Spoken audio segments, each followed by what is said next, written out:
Hello friends, morning.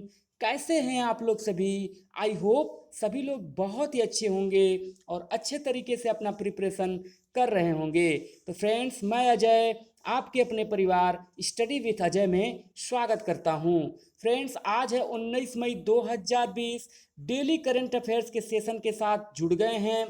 क्या करना है? अब करंट को पढ़ना ही नहीं, समझना है। फ्रेंड्स, क्या है, सभी प्रतियोगी परीक्षाओं के लिए बेहद खास ये सेशन होने जा रहा है। हमेशा की तरह मोटिवेशन कोटेशन के साथ अपने इस सेशन को स्टार्ट करेंगे। क्या है मोटिवेशन कोटेशन आपके स्क्रीन पे? कि 1 मिनट की सफलता वर्षों की असफलता की कीमत चुका देती है। जी हाँ फ्रेंड्स, आपको ये स्क्रीन पे दिख रहा होगा कि 1 मिनट की सफलता वर्षों की असफलता की कीमत चुका देती है। फ्रेंड्स, आप बोलेंगे कि क्या भाई 1 मिनट में सफलता मिलती है क्या? तो फ्रेंड्स, हाँ, जब आप सुनते हैं कि आप क्या हो गए हैं, सफल हो गए हैं, उसी मिनट की तो है सफलता। उसके बाद जो होता है वो तो आपके क्रेडेंशियल जो है वो टाइम में गिनने गिनने लगता है। उस 1 मिनट में सुनना ही आपकी सफलता सुनिश्चित होता है। जिस दिन आप सुनेंगे कि आप क्या हो गए, सेलेक्ट हो गए हैं किसी एग्जाम में, किसी पेपर के अंदर, तो क्या होगा, आपको बहुत खुशी होगी। वो खुशी है ना, असल में उसी खुशी की उसी खुशी को प्राप्त करने के लिए हम लोग क्या कर रहे हैं, पढ़ रहे हैं। चलिए, अगली जो पहला क्वेश्चन जो बना है आज का, जो है पहला क्वेश्चन जबरदस्त तरीके से, मई 2020 में बेंजामिन नेतन्याहू किस देश के प्रधानमंत्री चुने गए हैं? तो अभी हाल ही में लगातार पांचवी बार इजराइल के, कहाँ के, इजराइल के प्राइम मिनिस्टर चुन लिए गए हैं, बेंजामिन नेतन्याहू। आपका ये क्वेश्चन का आंसर क्या होगा? सी सही होगा, अर्थात इजराइल। बात करेंगे आगे। क्या है, आपको स्क्रीन पे दिख रहे होंगे, ये हैं बेंजामिन नेतन्याहू और ये मैप इजराइल का। डिस्कशन करेंगे, फुल डिस्कशन।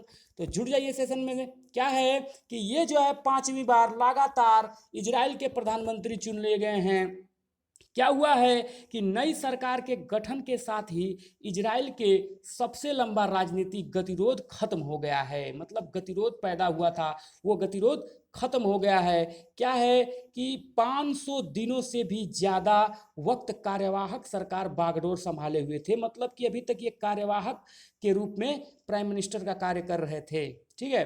क्या है फ्रेंड्स कि एक के बाद एक हुए 3 चुनाव में, मतलब एक के बाद एक लगातार 3 बार चुनाव हुआ और किसी में स्पष्ट बहुमत नहीं मिला था। चुनाव में जब स्पष्ट बहुमत नहीं मिलने से नेतन्याहू के प्रतिद्वंदी थे, वो जो है, क्या नाम था उनका, तो वो थे बेनी गाट्ज। क्या नाम था? बेनी गाट्ज। ये जो है ब्लू एंड वाइट पार्टी के क्या थे, ये ब्लू एंड वाइट पार्टी से थे। बेनी गाट्ज के साथ मिलकर ये जो है सरकार बना ली गई है और प्राइम मिनिस्टर चुन लिया गया है। किसको? किसको? बेंजामिन नेतन्याहू को। आपके स्क्रीन में मैप में दिख रहा है इजराइल। इजराइल की बात करेंगे। इजराइल की कैपिटल क्या है? जेरूशलम है। इजराइल की कैपिटल जेरूशलम। यहाँ की अगर करेंसी की बात करेंगे तो यहाँ की जो करेंसी है वो इजरायली न्यू शेकल है। इजरायली न्यू शेकल है। चलिए फ्रेंड्स, अगले क्वेश्चन की बात करेंगे। अगला क्वेश्चन आपके स्क्रीन पे दिख रहा होगा, अंतर्राष्ट्रीय संग्रहालय दिवस अर्थात इंटरनेशनल म्यूजियम डे कब मनाया जाता है? तो फ्रेंड्स, अभी हाल ही में इंटरनेशनल म्यूजियम डे मनाया गया है। कब मनाया गया है? 18 मई को, अर्थात इस क्वेश्चन का बी आंसर सही है। बात करेंगे इंटरनेशनल म्यूजियम डे की। आपको स्क्रीन में दिख रहा होगा, अंतर्राष्ट्रीय संग्रहालय दिवस हमेशा जो है हर साल 18 मई को मनाया जाता है। यह दिवस जो है समाज के संग्रहालयों और पुरातन चीज़ों के महत्व को चिन्हित करने के लिए मनाया जाता है। वर्ष 2020 में, वर्ष 2020 के लिए इस विषय की जो थीम थी, फ्रेंड्स थीम हमेशा ही पूछता है तो इस पर थोड़ा सा फोकस करेंगे। थीम क्या है कि थीम जो, मतलब इसकी, इस विषय की जो थीम बनी है museum for equality, diversity and inclusion. चलिए फिर से एक बार सुन लीजिए। क्या है थीम? कि म्यूजियम फॉर इक्वलिटी, डाइवर्सिटी और डाइवर्सिटी एंड क्या इंक्लूजन, अर्थात इसको हिंदी में बोलेंगे समानतः विविधता और समावेश, समानतः विविधता और समावेश। चलिए फ्रेंड्स अगले क्वेश्चन की बात करेंगे। अगला क्वेश्चन आपके स्क्रीन पे, मई 2020 में किस देश के ओपेक गवर्नर हुसैन काज़ेमपोर अर्देबिली, हुसैन काज़ेमपोर अर्देबिली का क्या हो गया है, निधन हो गया है। तो किस देश से रिलेटेड थे, तो वो थे कहाँ के, ईरान के, अर्थात इस क्वेश्चन का बी आंसर सही है। आइए हम लोग देखते हैं पिक्चरों के सहायता से। फ्रेंड्स ये आपको दिख रहे होंगे, यही हैं ओपेक के गवर्नर, कौन, हुसैन काज़ेमपोर अर्देबिली। बात करेंगे फ्रेंड्स मई 2020 में, कब, मई 2020 में, अभी हाल ही में जो है ओपेक प्रतिनिधि हुसैन काज़ेमपोर अर्देबिली का निधन हो गया है। ये क्या थे, तो ये 1990 से 1995 तक जापान में ईरान की क्या थे, राजदूत थे, अर्थात एम्बेसडर थे। और 1995 से लेके 2008 तक ये ओपेक में ईरान के प्रतिनिधि के तौर पर अपनी सेवा दे रहे थे। इसके बाद उन्होंने 2013 में, मतलब आज तक ओपेक में ईरान के ये प्रतिनिधि थे। चलिए फ्रेंड्स आपको दिख रहा होगा क्या, ओपेक की बात कर लेते हैं। ओपेक क्या है, तो ओपेक जो है, ओपेक के मुख्यालय की बात करेंगे तो ओपेक का जो मुख्यालय अर्थात हेडक्वार्टर कहाँ है, वियना में है। वियना कहाँ पड़ता है फ्रेंड्स, तो ये वियना ऑस्ट्रेलिया में पड़ता है। इसकी स्थापना ओपेक की कब हुई थी, तो 1960 ईस्वी में हुई थी। चलिए फ्रेंड्स अगले क्वेश्चन की हम लोग बात करेंगे। अगला क्वेश्चन आपकी स्क्रीन पर दिख रहा होगा कि हाल ही में लॉन्च की गई है पुस्तक, कौन सी पुस्तक है फ्रेंड्स, तो आपके स्क्रीन पे दिख रहा होगा, कौन है, तो one diary dispatch from a quarantine. हाँ friends, one diary dispatch from a quarantine city के लेखक कौन है, तो कौन है फ्रेंड्स, फैंग फैंग। कौन है, फैंग फैंग। इसको इंग्लिश में जो है इसको फैंग फैंग लिखा गया था, इसको पढ़ा जाता है फैंग फैंग, अर्थात इसको फांग फांग भी कहीं कहीं पढ़ा गया है, अर्थात इस क्वेश्चन का बी आंसर सही है। चलिए हम लोग बात करेंगे इस पुस्तक की, वन डायरी, जिसके लेखक कौन है, फैंग फैंग। चलिए बात करते हैं फ्रेंड्स कि जो हाल ही में लॉन्च पुस्तक one diary dispatches from a quarantine city के जो लेखक थे वो फैंग फैंग हैं। यह जो है डायरी फैंग फैंग ने चीन के सोशल मीडिया प्लेटफॉर्म, चीन का एक तो सोशल मीडिया प्लेटफॉर्म है जिसका नाम है वीबो, विबो, विबो पर लिखी है। इसमें उन्होंने कोरोना का केंद्र बने, मतलब जो कोरोना का जो केंद्र था वुहान शहर, जानते होंगे आप, वुहान शहर के बारे में लिखा है। यह डायरी उन्होंने चीन में 76 दिन चले, मतलब चीन में कितने दिन चला था लॉकडाउन, 76 दिन चले लॉकडाउन के दौरान लिखी है। वुहान में 23 जनवरी से लेके 8 अप्रैल तक, 23 जनवरी से लेके 8 अप्रैल तक ये जो है 23 जनवरी से लेकर 8 अप्रैल तक लॉकडाउन रहा। 64 जो है 64 फैंगफांग को 2010 में चीन के सबसे प्रतिष्ठित, मतलब ये जो फैंगफैंग आपको दिख रहे हैं स्क्रीन पे, इनको जो है कब, ये जो कितने वर्ष के हैं, तो ये 64 वर्ष के हैं और इन्हीं को जो है चीन में सबसे प्रतिष्ठित साहित्यिक पुरस्कार से भी सम्मानित कर दिया गया है। तो ये बहुत खास खबर है पुस्तक से रिलेटेड, अर्थात बुक ऑथर से रिलेटेड। तो ये इंपॉर्टेंट क्वेश्चन जो है आपके एग्जाम में बहुत बनता है।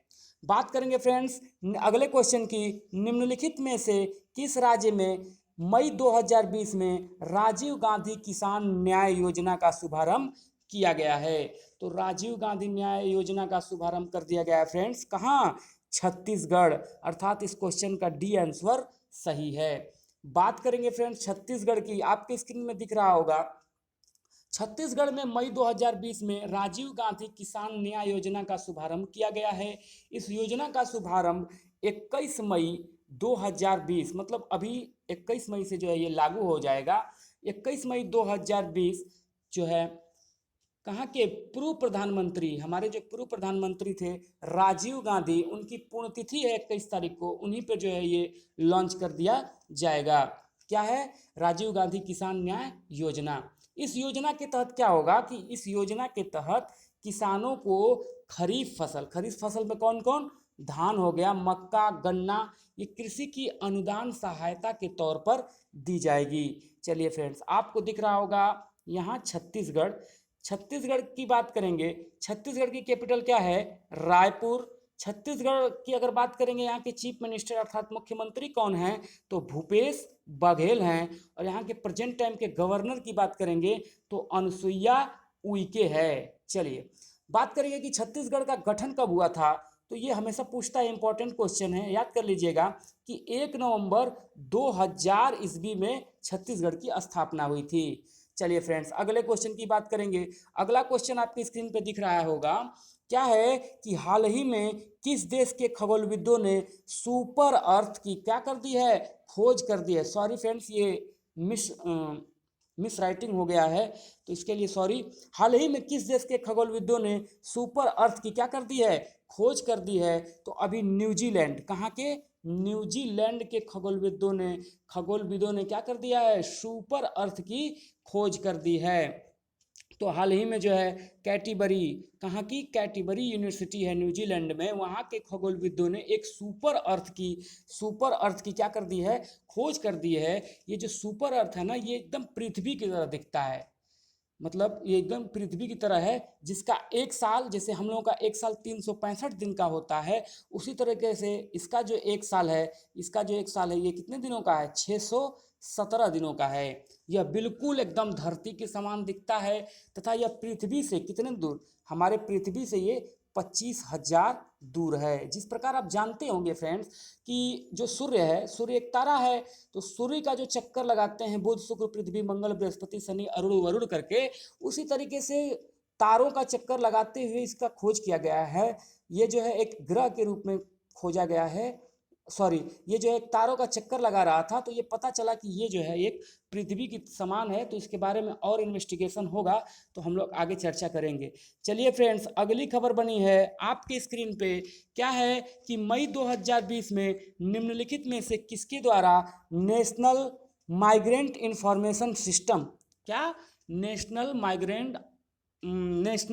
माइग्रेंट इंफॉर्मेशन सिस्टम का जो है नामक ऑनलाइन डैशबोर्ड तैयार किया गया है। तो कहाँ किया गया है? तो राष्ट्रीय आपदा प्रबंधन अधिकरण। जी फ्रेंड्स, राष्ट्रीय आपदा प्राधिकरण, इस क्वेश्चन का ए आंसर सही है। आइए बात करते हैं, आपकी स्क्रीन पे दिख रहा होगा, क्या है कि मई 2020 में राष्ट्रीय आपदा प्रबंधन के प्राधिकरण के द्वारा नेशनल माइग्रेंट इंफॉर्मेशन सिस्टम जो है लॉन्च कर दिया गया है।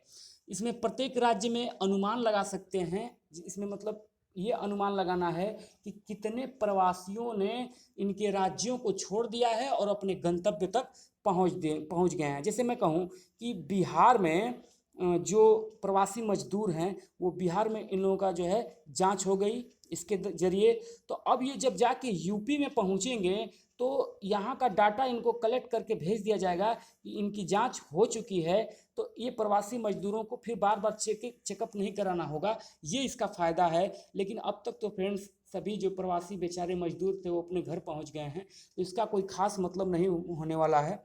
चलिए अगली क्वेश्चन की बात करेंगे। मई 2020 में निम्नलिखित में से क्या जापान के फ्लैटपैक ग्रुप कारपोरेशन के बोर्ड से इस्तीफा दे दिया है? किसने दिया है? तो आपने नाम सुना होगा, किसका? जैकमा। जैकमा कौन है? ये अलीबाबा, आपने सुना होगा। अलीबाबा जो कंपनी है उसी के क्या हैं? फाउंडर हैं। और ये क्या कर दिए हैं, ये एक जापान की एक कंपनी थी, फ्लैट बैंक ग्रुप, उसी के क्या कर दिए गए हैं? उससे जो है इस्तीफा दे दिए हैं। आपको स्क्रीन में दिख रहे होंगे, यही है जैकमा। सॉफ्ट बैंक से क्या कर दिए हैं? ये इस्तीफा दे दिए हैं। मई 2020 में अलीबाबा के संस्थापक आपको दिख रहे होंगे, कौन? जैकमा। और चीनी अरबपति, मतलब ये चीनी अरबपति यही जैकमा ने जापान के सॉफ्ट बैंक ग्रुप कारपोरेशन से बोर्ड से इस्तीफा दे दिया है। जैकमा जो है जापानी company soft bank group corporation में लंबे समय से बतौर सदस्य के रूप में कार्य कर रहे थे। चलिए फ्रेंड्स अगली क्वेश्चन की बात करेंगे। अगला क्वेश्चन आपके स्क्रीन पे दिख रहा होगा, क्या है क्वेश्चन कि हाल ही में किस देश ने इतिहास संग्रहालय के लिए क्या किया है? परजीवी कवक प्रजाति की खोज की है। परजीवी कवक प्रजाति की खोज कर दी है। तो किसने खोज की है फ्रेंड्स? डेनमार्क ने। तो हाल ही में डेनमार्क के इतिहास संग्रहालय के शोधकर्ताओं ने ट्विटर के माध्यम से, किसके माध्यम से? ट्विटर के माध्यम से एक परजीवी कवक प्रजाति की खोज कर दी है। आपके स्क्रीन पे ये प्रजाति दिख रही होगी, यही है कवक प्रजाति जिसकी अभी हाल ही में खोज कर दी गई है। यह परजीवी फफूंद की प्रजाति के नाम से नाम दिया गया है, मतलब ये इसकी एक नाम दिया गया है, ट्विटर पे इसको सेंड किया गया था तो इसका नाम दे दिया गया है। क्या नाम दिया गया है पूछ सकता है एग्जाम में, ट्रोमो ट्रोमोलोमाइसिस ट्विटरी, ट्रोमो ट्रोमोमाइसिस ट्विटरी। तो ये जो है कहाँ के खोजा गया है, तो इंग्लैंड के, तो आपके सॉरी डेनमार्क के, तो ये जो है उसका प्रतिबिंब दिख रहा है। बात करेंगे अगले क्वेश्चन की। आपके स्क्रीन पे मई 2020 में केंद्र सरकार मनरेगा योजना के तहत ग्रामीण भारत में रोजगार जो है जनधन के लिए कितने जो है अतिरिक्त सहायता घोषणा की गई है, मतलब कितने जो है धनराशि की सहायता प्रदान करने की बात की गई है। तो सॉरी फ्रेंड्स, मिस जो है राइटिंग हो गया है, ये जो है एप्लीकेशन के द्वारा हो गया है, तो इसके लिए सॉरी, लेकिन हम पूरा कंटेंट आपको समझाने की कोशिश करेंगे। क्या है, तो 40,000 करोड़, जी हाँ फ्रेंड्स, 40,000 करोड़ जो है धनराशि देने की बात की गई है। अभी आपके देख रहे होंगे जो ग्रामीण क्षेत्र हैं वहाँ पे क्या मनरेगा मनरेगा चल रहा होगा, तो उसी मनरेगा में सरकार ने 40,000 करोड़ की अतिरिक्त सहायता राशि की घोषणा कर दी है। पहले मनरेगा की वार्षिक बजट 61,000 करोड़ रुपए थी, पहले थी 61,000 करोड़, लेकिन अब जो है मतलब पहले 61,000 थी, उसके बाद अतिरिक्त रूप से 40,000 करोड़ रुपए दे दिए गए हैं। चलिए फ्रेंड्स, आज का जो है आपको ये स्क्रीन पर दिख रही होगी, ये ग्रामीण क्षेत्रों में मनरेगा का जो है कार्य होता है, तो इसी के लिए 40,000 अतिरिक्त रूप से, लॉकडाउन में जान ही रहे होंगे बेरोजगारी का प्रॉब्लम है, तो कम से कम कुछ जो है रोजगार मिल सके, इसी वजह से जो है ये अपनाया गया है।